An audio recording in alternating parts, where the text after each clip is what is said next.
Sir మనం మొత్తానికి అయితే చూసుకున్నట్లయితే పవన్ కళ్యాణ్ గారి పిఠాపురంని ఎంచుకోవడము చాలా ఆలోచతగ్గ విషయం అనమాట. ఇది ఎక్కడ చూసినా కూడా పిఠాపురానికి సంబంధించి ఆ ప్రజలు పవన్ కళ్యాణ్ గారి గురించి ఏమనుకుంటున్నారు? పిఠాపురం నియోజకవర్గం జనసేన అడ్డా అండి. దాని గురించి ఏరే చెప్పిన అవసరం లేదు. సాక్షాత్తు పవన్ కళ్యాణ్ గారే వచ్చి పోటీ చేస్తే పోటీ అని చెప్పిన దగ్గర నుంచి కూడా పిఠాపురం ప్రజలకి పండగ అండి. ప్రతిరోజు సంక్రాంతి మాకు. ఆ రోజు నుంచి ఈ రోజు వరకు కూడా ప్రతిరోజు సంక్రాంతి. ఈ ఒక్కరోజు పండుగనేం లేదండి. సెలబ్రేషన్ అంటే పండగ ముందు ఏదో చేసుకుంటారు, వచ్చిన తర్వాత చేసుకుంటారు. అలా కాదండి మాకు. ఆయన నామినేషన్ అనుకోకుండా, నామినేషన్ ముందు కాకుండా ముందు ఆయన సీటు ప్రకటించిన కాడి నుంచి ప్రతిరోజు పండుగ అండి పిఠాపురం ప్రజలకి. అది ఏ రోజు అన్నది డిక్లరేషన్ అండి. ఆయన పవన్ కళ్యాణ్ గారు పేరు పెట్టిన తర్వాత అయిపోయింది, దాని గొడవ లేదండి. ఇంకా మెజారిటీ ఎంత రావడం పోవడం అది ముగ్గురు మంత్రులు నలుగురు మంత్రులను వేసి పేటకు ఒక రౌడీలు దిప్పి బోల్డ్ చేసిన అసంభవం అండి. అది ఎన్నరిగినా ఇవాళ నిదర్శనం కనపడుతుంది. అఖండ మెజార్టీతో నెగ్గుతున్నాం. అది ఎంత అన్నది అది కొంచెం తగ్గొచ్చు, అనుకునే విధాలకి తగ్గొచ్చు. ఇంకా ఓటింగ్ పూర్తిగా పోలైతే ఇంకా బాగుండి అనుకుంటాం, మనం అనుకుంటాం. ఏదైనా మహాకూటమి విజయం సాధిస్తుంది.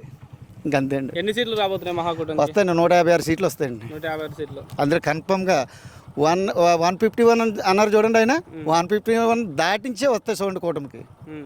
అంటే ఈ రోజు ఈవినింగ్ అంటే ఆల్రెడీ డిక్లరేషన్ అయితే అయిపోయింది. ఈ రోజు సాయంత్రం ఏ విధంగా ఉండబోతుంది పిఠాపురం అంటే ఎలక్షన్ కోడ్ ఉండడం వల్ల కొంచెం ఇక్కడ ఆంక్షలు. పిఠాపురం మొత్తం అంతా కూడా మొత్తం రాష్ట్రం అంతా ఒక ఎత్తు అయితే సెక్యూరిటీ, పిఠాపురం ఒక ఎత్తు అండి. ఇప్పుడు దేశవ్యాప్తంగా కూడా చూసుకోవచ్చు, రాష్ట్ర వ్యాప్తంగా కూడా చూసుకోవచ్చు.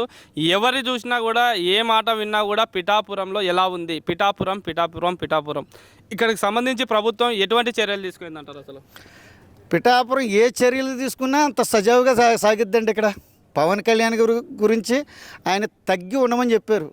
ఆయన తగ్గే ఉంటారు. ఇక్కడ అందరూ తగ్గే చేస్తున్నారు.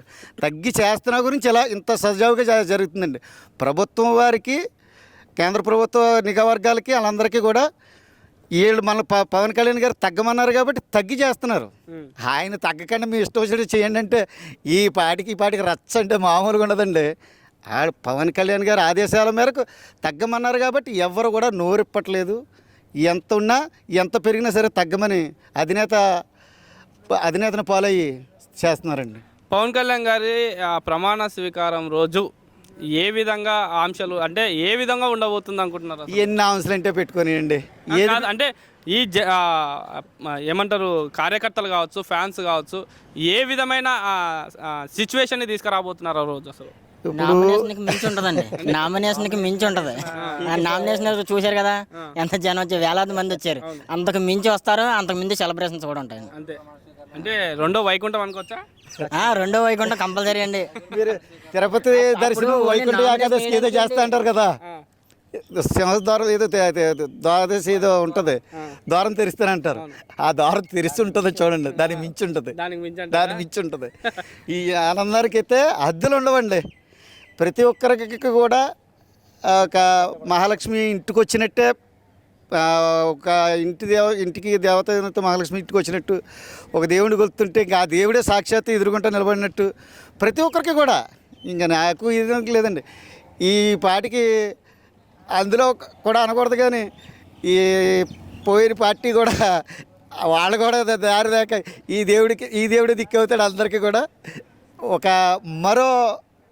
మాకు ఇంకా మరో పరమేశ్వరుడు అండి పవన్ కళ్యాణ్ అంటేనే. ప్రజలందరికీ పరమేశ్వరుడు ఒక్కడే, ఆ పరమేశ్వరుడే పవన్ కళ్యాణ్ అవుతాడు ఇక్కడ. అదే దృష్టి మీద చూడండి.